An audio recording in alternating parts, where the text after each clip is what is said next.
Hey there, friend. Pull up a chair, or maybe just settle into wherever you are right now, whether you're on a walk, curled up on the couch, or just taking a quiet moment. I want to share something with you today, something that feels so ordinary, but has quietly shaped so much of my own life lately. It's about water. Yeah, just water. But stick with me, because there's a story here, and I think it might resonate with you the way it did with me. I remember growing up, water was just there. You turn on the tap, fill a glass, gulp it down without a second thought. I never really paid attention to it. It was the backdrop to everything else. Meals, sweaty afternoons playing outside, late night study sessions. I'd chug it standing up, straight from the fridge, ice cold, or sometimes I'd barely drink any at all until my mouth felt like sandpaper. I didn't think it mattered. I mean, it's just water, right? How much difference could it make? But a few years back, I started noticing things. My skin felt dry no matter how much lotion I used.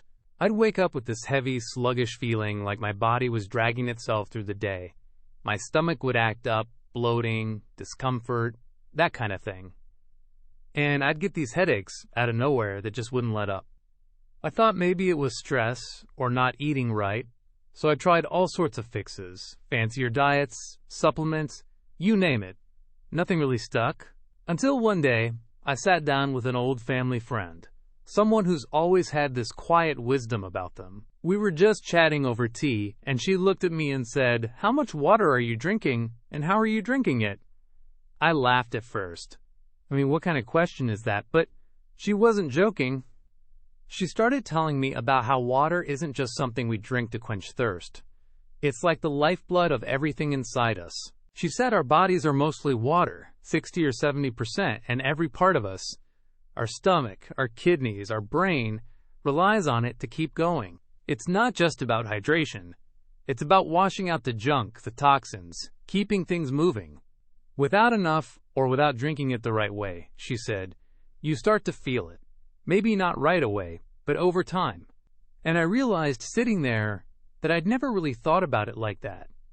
Water wasn't just a thing. It was a kind of quiet caretaker I'd been ignoring. So I started paying attention. I began to notice how my body felt when I drank water first thing in the morning, before anything else. I'd sit down, sit, not stand, and take slow sips of 2 or 3 glasses, room temperature, not icy cold. And it was like my whole system woke up. I could almost feel my stomach settling, like it was clearing out the mess from the night before. I learned later that Ayurveda, that ancient Indian wisdom, calls the saliva in your mouth at that hour a kind of nectar. When you sip water slowly, it mixes with that and helps balance the acids in your gut. I don't know if I fully understood it then, but I felt it. Less bloating, less of that heavy feeling, just cleaner somehow. But it wasn't just about when I drank, it was how. I used to stand by the sink, chugging a glass down in one go, thinking I was doing myself a favor. Turns out, that's not great. My friend told me something I'll never forget. When you stand and drink, especially fast, the water just rushes through you. It doesn't settle, doesn't get used the way it should. It can even mess with your joints over time, she said, because the balance of fluids in your body gets thrown off. I started sitting down to drink, taking small sips, letting each one linger for a second in my mouth before swallowing.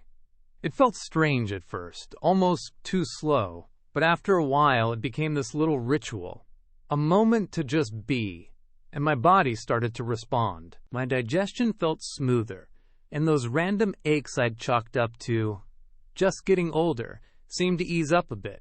There's another thing I learned, something I wish I'd known sooner. Timing matters.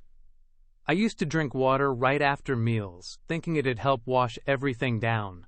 But it turns out, that can mess with how your stomach breaks down food. All those digestive juices get diluted, and instead of digesting, things just sit there.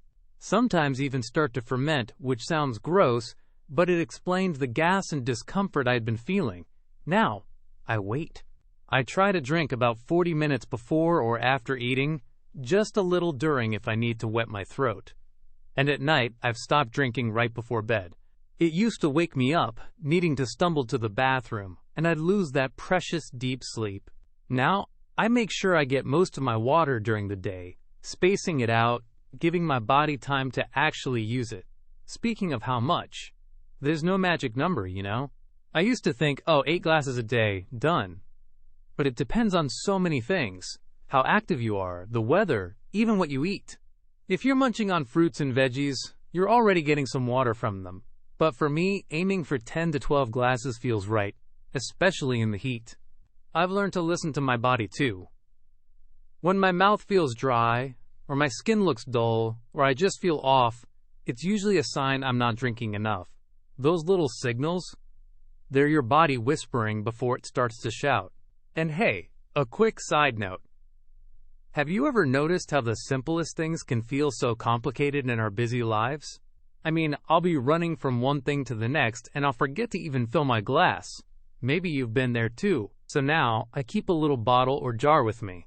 Glass or copper, not plastic, because I've heard those microparticles from plastic can sneak into the water and into us. I like copper, actually. There's something grounding about it, and I've read it can balance things in your body, even help with digestion or immunity. Even an old clay pot works. Keeps the water cool naturally, and it just feels alive somehow. I guess what I'm getting at is this. Water isn't just a thing we drink. It's a relationship. It's about how we care for ourselves in the smallest, quietest ways. I've seen it in my own life. When I started drinking it right, sitting down, spacing it out, choosing the right vessel, my energy shifted.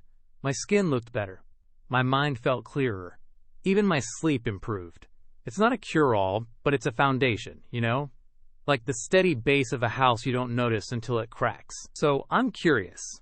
How do you drink your water? Do you have little habits or rituals around it? Or is it just something you do without thinking? Next time you reach for a glass, maybe try sitting down, taking it slow, feeling it, see what shifts. I'd love to hear if it makes a difference for you. For now, I'm just glad to sit here with you, sharing this small piece of my journey. Thanks for listening, friend. Until next time, take care of yourself, one sip at a time.